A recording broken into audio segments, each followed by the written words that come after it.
Dr. Henry, some of these groups are rather large. I think this slideshow mentioned more than 100,000 people in the education setting. So can you give us a sense of how people within these larger groups will actually be prioritized and who ultimately is going to make those decisions? Will it be, for example, the teachers or educators themselves, or will it be part of the larger ethical framework? Yeah, so thanks for bringing that up, actually.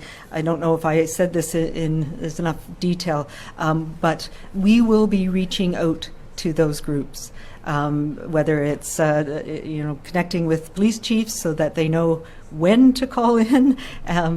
Please do not call into our age-based hotlines. Those are specific for those clinics.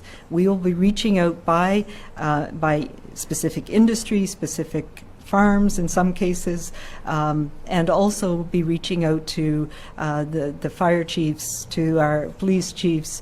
We'll be connecting with the school system to do that in partnership. And we will, the health authorities will be doing this, so reaching out. We know who is in our K-12 system. We know who our child care workers are, for example.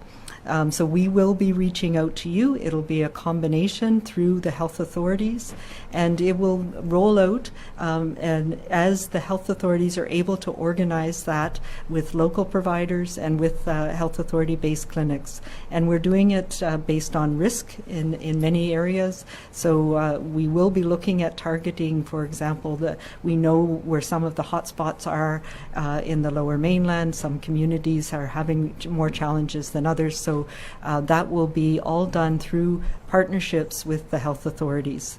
So we will be reaching out to you, and it is, for the most part, it'll start early in April. So over the next few weeks, we'll be reaching out and coming up with a plan across the province for addressing each of these areas. Dr. Henry, when it comes to the second round of AstraZeneca, is the priority order as per the slides presented today? This is kind of a follow to Richard's question earlier. Will you start with first responders, then school staff, and work your way down the list as we see it in the presentation, or will these groups all be vaccinated simultaneously at the same time?